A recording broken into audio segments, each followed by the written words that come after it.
Hello guys, good morning. Welcome back on FOMA Educational Hub. In this lecture, we will discuss about the load line.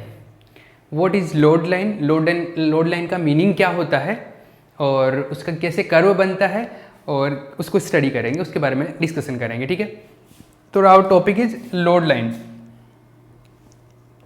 Load line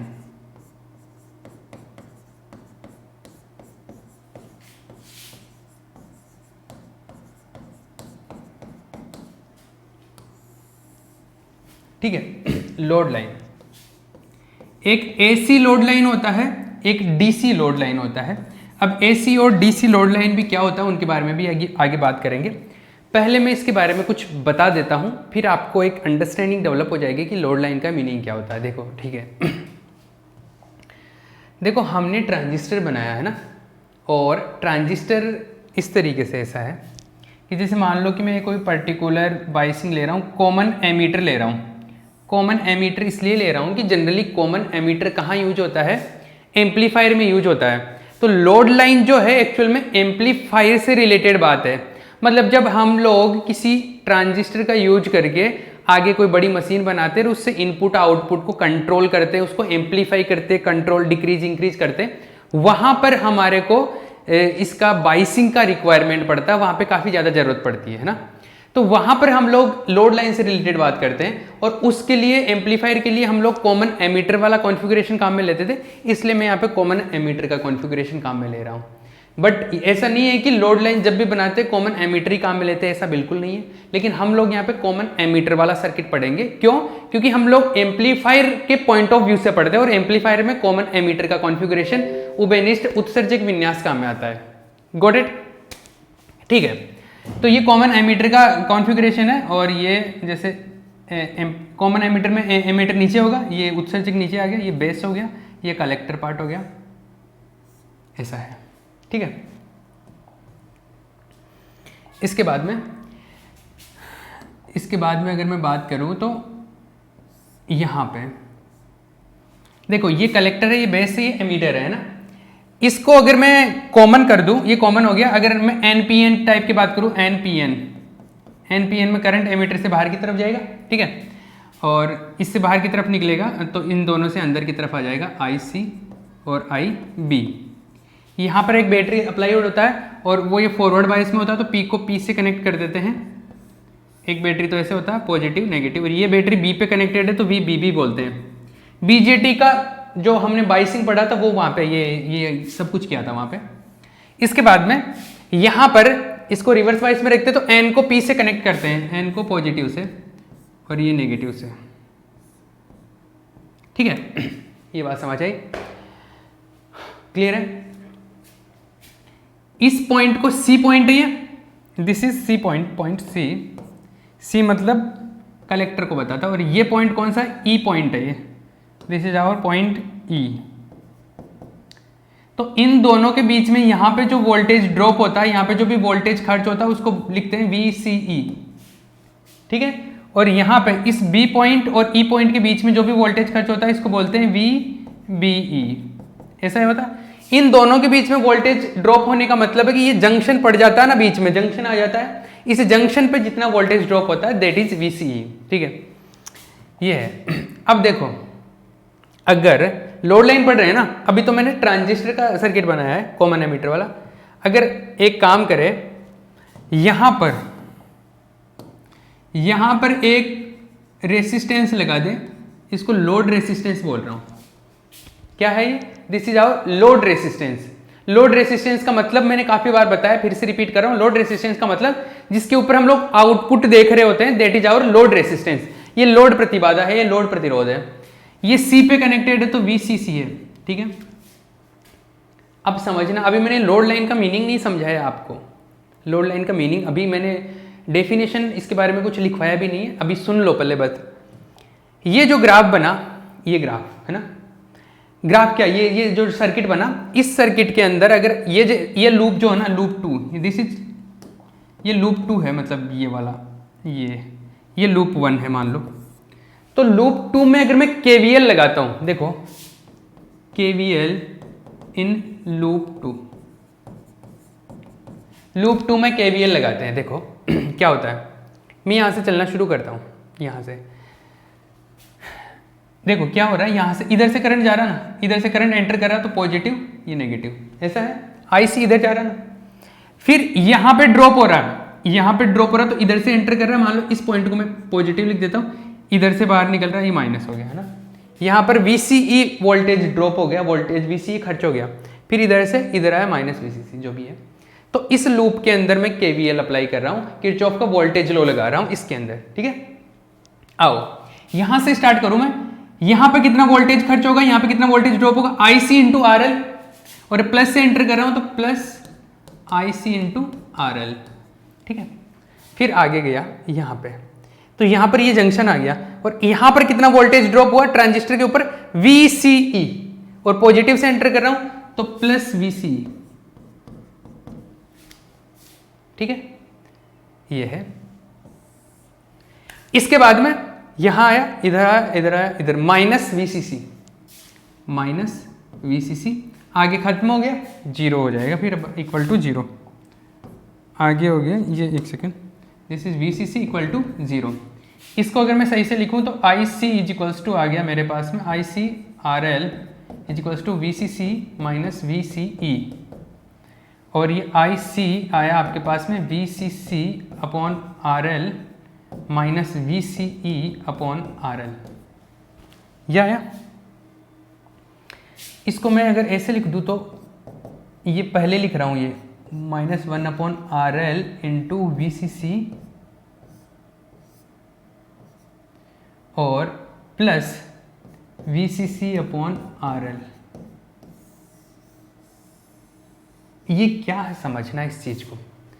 एक बार मैंने अभी load line का meaning नहीं समझा है, अभी तो मैं ये कहानी अलग तरीके से बता रहा हूँ।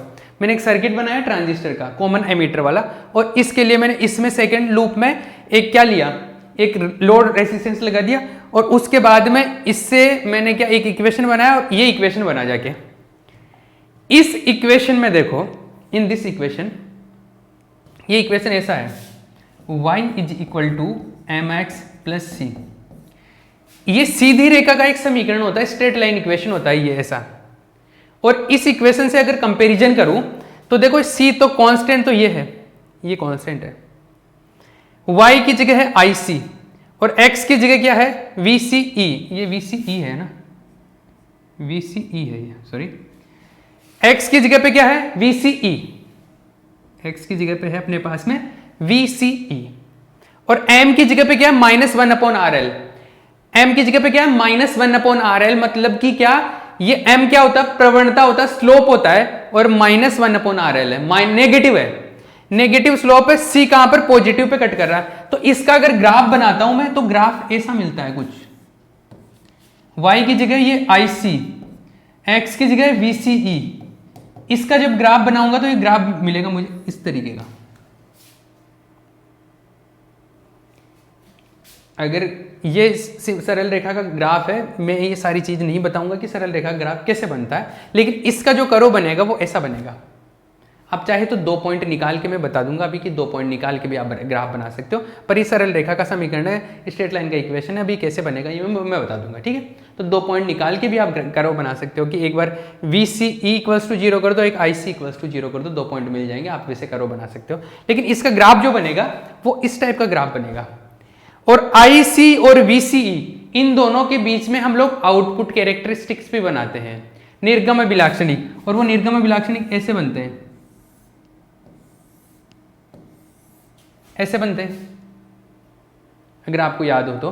और इसमें हम लोग IB को कांस्टेंट रखते हैं, IB मतलब निवेशी करंट को, IB इनपुट करंट कांस्टेंट रहता है अपना, जैसे 1, इसको 2 बोल दो, इसको 3 बोल दो, इसको 4 बोल दो, जो भी है।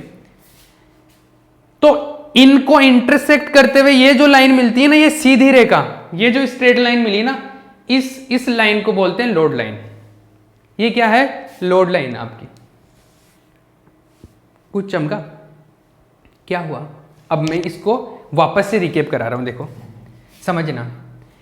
एक ट्रांजिस्टर के आउटपुट वाले पार्ट में यहां पर एक लोड रेसिस्टेंस लगाकर हमने एक इक्वेशन प्राप्त किया, एक इक्वेशन फाइंड आउट किया करंट और वोल्टेज के बीच में, और इससे कर्व बनाया हमने। और ये कर्व आउटपुट कैरेक्टरिस्टिक्स के साथ में बनाया, निर्गम अभिलाक्षणिकों के साथ में बनाया, तो ये निर्गम अभिलाक्षणिकों के साथ में ये जो सीधी लाइन मिलती है, इस सीधी लाइन को क्या बोलते हैं? लोड लाइन बोलते हैं। चमका? मीनिंग तो समझ में आया ना कि लोड लाइन क्या होता है। ये जो लाइन बनाया है मैंने, इसको इससे कैलकुलेट करके इसको हम लोग लोड लाइन बोलते हैं। और ये जो पॉइंट मिले ना, ये पॉइंट, इनको बोलते हैं क्यू पॉइंट। क्या बोलते हैं? Q point. क्यू पॉइंट, ठीक है, दीज आर क्यू पॉइंट्स। जहां पर ट्रांजिस्टर वर्क करेगा उसको, वो पॉइंट है ये, क्यू पॉइंट है। एक अच्छा ट्रांजिस्टर एक अच्छे एम्पलीफायर की तरीके से काम करे, उसके लिए जरूरी चीज ये है कि ये जो क्यू पॉइंट है ये कहीं ना कहीं बीच वाले पोर्शन में हो। ऐसा नहीं कि देखो ये नीचे ही नीचे हो या ऊपर ही ऊपर हो, बीच में रहेगा तो अच्छा रहेगा, ठीक है। अगर हमारा इनपुट एसी टाइप का है, मतलब अपना जो सिग्नल है अगर वो एसी टाइप का है, तो ये load line AC load line होगी। और अगर डीसी टाइप का सिग्नल मतलब कांस्टेंट है, तो ये लोड लाइन को क्या बोलेंगे? DC load line. चमका कुछ? ठीक है। अब मैं इसके बारे में लिखवाता हूं, अब टॉपिक स्टार्ट करना। ये कहानी समझ में आई क्या है? अब देखना इसको। लोड लाइन जो हेडिंग लिख लिया था आपने, हेडिंग लिख लिया, ठीक है। अब मैं कुछ लिखवा रहा हूं, वो लिख लो, फिर डायग्राम बना के ये कैलकुलेशन छापना है फिर, है ना। तो लिखो, पहले हिंदी में लिख लो, then after we will write in English, okay. तो आओ भैया, तो लिखो, हाँ, ट्रांजिस्टर के निर्गत भाग में, ट्रांजिस्टर के निर्गम भाग में लोड प्रतिरोध RL लगाकर, ट्रांजिस्टर के निर्गम भाग में लोड प्रतिरोध RL लगाकर निर्गत धारा व निर्गत वोल्टता के मध्य, निर्गत धारा व निर्गत वोल्टता, निर्गत धारा क्या होता है? IC, निर्गत वोल्टता क्या होता है? VC। निर्गत धारा व निर्गत वोल्टता के मध्य, निर्गत धारा तथा निर्गत वोल्टता के मध्य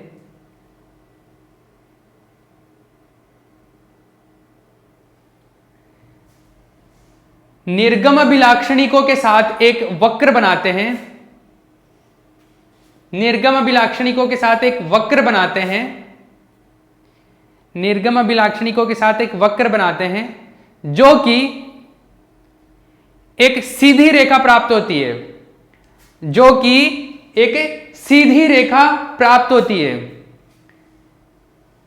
निर्गम अभिलाक्षणिकों के साथ एक वक्र बनाते हैं जो कि एक सीधी रेखा प्राप्त होती है। इसे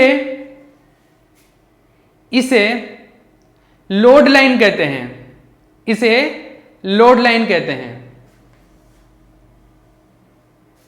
ठीक है। ये हिंदी में हो गया। अब इंग्लिश में बात करते हैं। when a load resistance is applied, when a load resistance is applied in output part, in output circuit, when a load resistance is applied in output circuit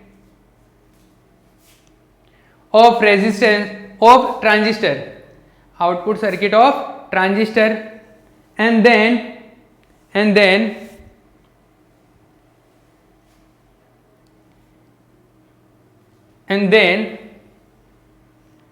we make a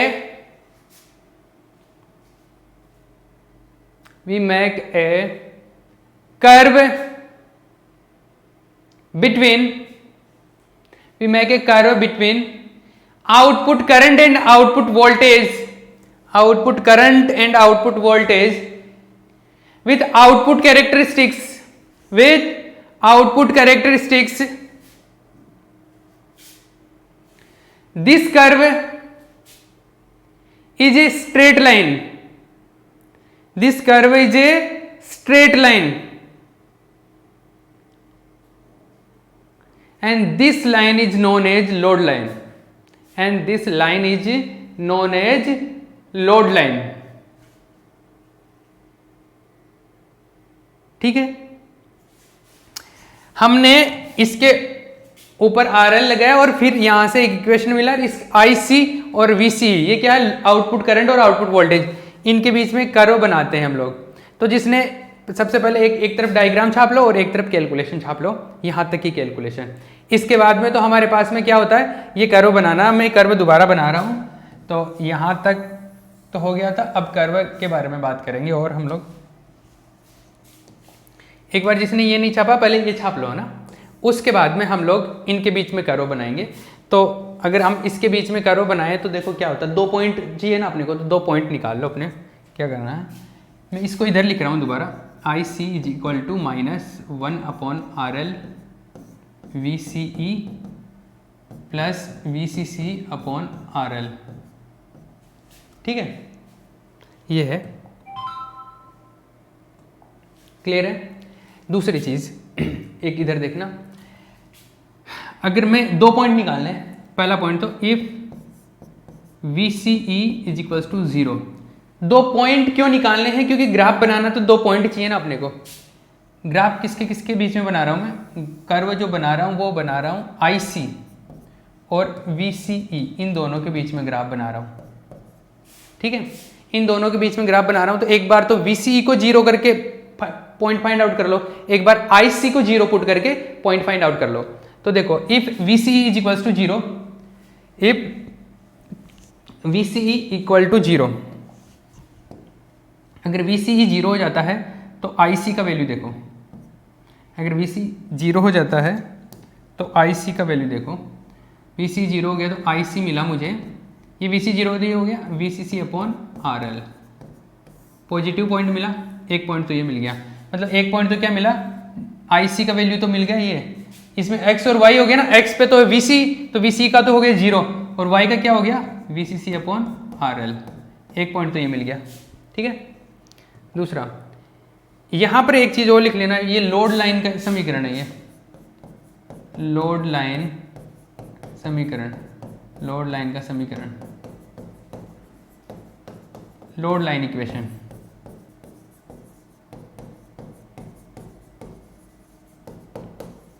ठीक है, load line equation, एक बार मैं time देख लेता हूँ कितना है अपने पास। We have enough time. देखो आगे बात करें, एक पॉइंट तो ये मिल गया, ये पॉइंट तो कहाँ बनेगा, ये पॉइंट बनेगा VCE का वैल्यू 0, VCE का वैल्यू इस पे 0 होता है, VCE का वैल्यू सॉरी IC का वैल्यू VCC/RL, तो कहीं पे जैसे यहाँ पे ले लो VCC/RL, ये पॉइंट मिल गया मुझे, एक पॉइंट। तो दूसरे पॉइंट के लिए पहले VCE को 0 किया था, अब IC को 0 कर दो, इफ IC इक्वल टू 0 और IC 0 है तो देखो IC को अगर 0 पुट कर दूँ तो ये आएगा 0 equal to -VCE/RL plus VCC/RL, तो RL से RL तो कैंसिल आउट हो जाएगा और VCE बचेगा अपने पास में VCC के बराबर। तो दूसरा पॉइंट जो मिला वो दूसरा पॉइंट मिल गया, VCE का वैल्यू तो हो गया VCC और IC का वैल्यू हो गया 0, एक बिंदु ये मिल गया, एक पॉइंट ये मिल गया, एक पॉइंट ये दूसरा पॉइंट जो मिला उसमें y का वैल्यू 0 है, y का वैल्यू 0 है, मतलब अपने पुट किया तो ये x एक्सिस पे मिलेगा और x एक्सिस पे कहीं पे यहाँ पे मिलेगा, और जो क्या है VCC/0। ठीक है, ये यहाँ पे, और ये 0, VCC/RL, ये मिला था अपने को, ये दोनों पॉइंट मिल गए और सरल रेखा का समीकरण है, सरल रेखा का समीकरण है ये। तो आप इसको समीकरण नंबर 1 भी लिख सकते हो, आप समीकरण नंबर 1, तो आप इसको यहाँ पे ये बन गया आपका, ये सरल रेखा का समीकरण है। बाप रे गड़बड़ गया, ये लो ऐसा बनेगा, ये एक सरल रेखा का समीकरण है, ये इक्वेशन कैसा है, समीकरण एक सरल रेखा का समीकरण है। अतः समीकरण एक सरल रेखा का समीकरण है,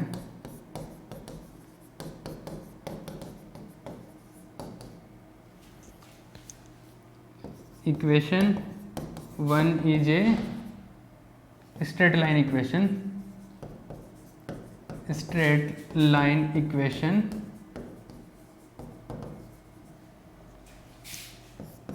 comparing equation 1 with y is equal to M X plus C. अगर इससे तुलना करूं मैं, y सरल रेखा का समीकरण है तो सरल रेखा का समीकरण ऐसा होता है y बराबर एम एक्स प्लस सी। अगर इससे इसकी तुलना करें, इसका कंपैरिजन करें इससे, तो देखो c का वैल्यू तो वहां से क्या आ रहा है, कांस्टेंट है ना, ये VCC upon RL, VCC upon RL, VCC upon RL, और जो m है स्लोप जिसको बोलते हैं प्रवणता, ये प्रवणता है, इसका वैल्यू आ गया -1 अपॉन RL। ये यहाँ से, क्योंकि VCE तो वेरिएबल है तो -1 अपॉन RL, ये प्रवणता बच गई। तो इसके हिसाब से हमने जो ग्राफ है पहले ऑलरेडी बना चुके हैं, लेकिन अपने को बताना जरूरी था कि ये सरल रेखा का समीकरण है। ये लोड लाइन का इक्वेशन है, ये एक तरीके से सरल रेखा बनाता है, स्ट्रेट लाइन बनाता है। और इसी के अंदर अगर मैं बनाना चाहूँ तो ये बना सकता हूँ, देखो, क्योंकि ये आउटपुट कैरेक्टरिस्टिक जो निर्गम अभिलाक्षणिक होता है वो भी निर्गम धारा और निर्गत वोल्टता के बीच में बनता है, वो भी इस तरीके से बनता है, इस तरीके से बनता है। चाहो तो एक और लाइन बना सकते हो आप। ये जो पॉइंट्स है, ये पॉइंट कैसे हैं, क्यू पॉइंट बोलते हैं इनको, क्यू पॉइंट, प्रचालन बिंदु भी बोलते हैं हिंदी में इनको, क्यू पॉइंट, जहां पर निर्गम अभिलाक्षणिक और ये लोड लाइन एक दूसरे को कट करती है, आउटपुट कैरेक्टरिस्टिक्स की लाइन है और लोड लाइन जहां पे कट करती है उसको क्या बोलते हैं, क्यू पॉइंट। इसको बोलते हैं प्रचालन बिंदु। एम्पलीफायर यहां पे काम करेगा, और अच्छा एम्पलीफायर वो होगा जिसमें क्यू बिंदु लगभग बीच में हो। क्यू पॉइंट कहां पर हो, बीच में। जैसे ये वाला क्यू पॉइंट है, एक ये भी क्यू पॉइंट है, ये भी क्यू पॉइंट, अलग अलग क्यू पॉइंट है, लेकिन ये वाला बढ़िया एम्पलीफिकेशन देगा। अगर एम्पलीफायर है आपका और आप इस क्यू पॉइंट पे काम करवाते हो, उसको प्रचालन यहाँ पे करवाते हो उसका चालन, तो ये अच्छे से काम करेगा। एक सेकेंड, हाँ हाँ, सभी सभी कितनी देर में, निकल गया मैं तो, नीचे आप ब्लॉक कर लेना। चलो ठीक है, ओके।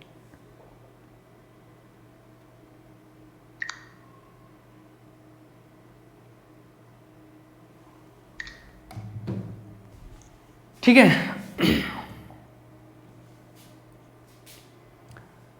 तो ये आ गया आपका क्यू पॉइंट।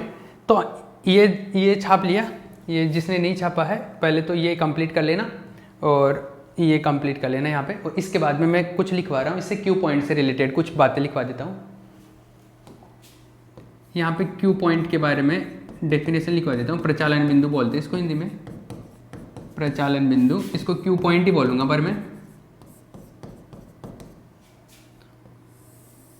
ठीक है।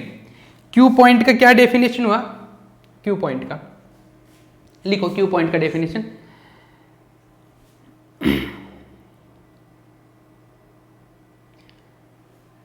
लोड लाइन तथा निर्गम अभिलाक्षणी को, लोड लाइन तथा निर्गम अभिलाक्षणी को का प्रतिच्छेदन बिंदु, लोड लाइन तथा निर्गम अभिलाक्षणिकों का प्रतिच्छेदन बिंदु प्रचालन बिंदु कहलाता है, प्रचालन बिंदु कहलाता है। The intersecting points of load line, the intersecting points of load line and the intersecting points of load line and the intersecting points of load line and output characteristics are known as Q points, are known as Q points। ठीक है, ये हो गया Q point. अगर अपने को कहीं पर पूछा जाए, जैसे कोई न्यूमेरिकल में पूछ ले कि क्यू पॉइंट क्या है, तो क्यू पॉइंट का मतलब होगा कि आपसे क्या पूछा जा रहा है, ये IC का वैल्यू और इस पॉइंट पर आपको VCE का वैल्यू। तो क्यू पॉइंट का मतलब हो गया कि IC और VCE का वैल्यू बताना है। तो क्यू पॉइंट को ऐसे भी लिखा जाता है, जैसे क्यू पॉइंट का मतलब हो गया IC और VCE, एक सेकेंड, ऐसे VCE और आई सी, ये है क्यू पॉइंट, प्रचालन बिंदु।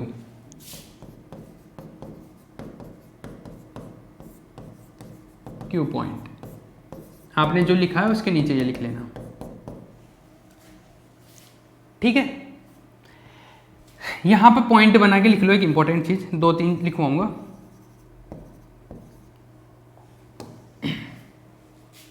पहला पॉइंट लिखो, यदि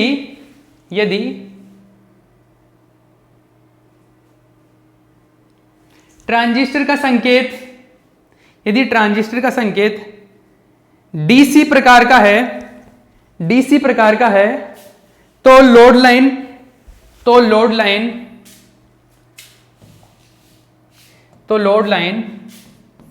डीसी लोड लाइन कहलाती है। तो load line DC load line कहलाती है। तथा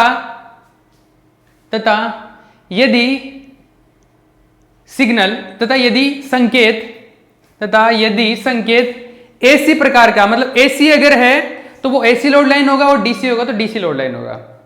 तथा यदि एसी प्रकार का है तो load line AC load line कहलाता है।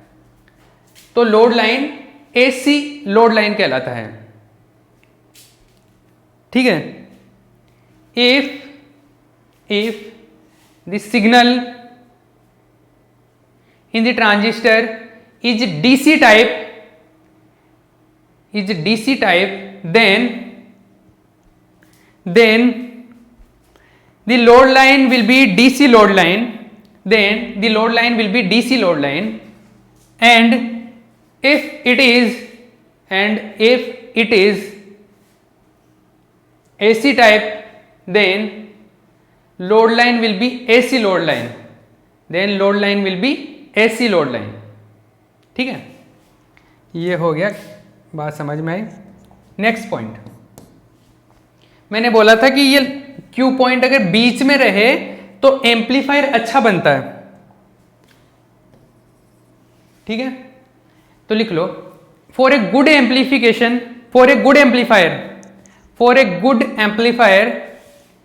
द क्यू पॉइंट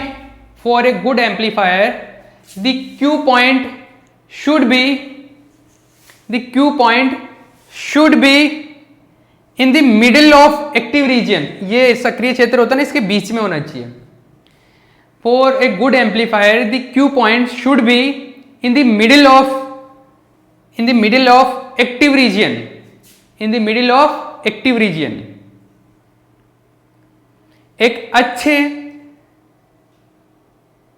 क्या एम्पलीफायर को बोलते प्रवर्धक। एक अच्छे प्रवर्धक के लिए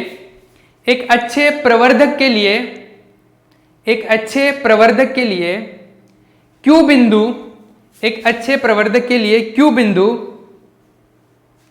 बिंदु सक्रिय क्षेत्र के मध्य में प्राप्त होना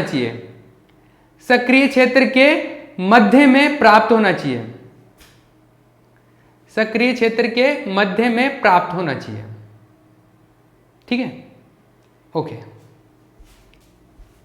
ये कंप्लीट हो गया है। लोड लाइन, इसके ऊपर न्यूमेरिकल भी बनते हैं, लोड लाइन से रिलेटेड किस तरीके से न्यूमेरिकल बनते हैं वो भी मैं करवाऊंगा, ठीक है।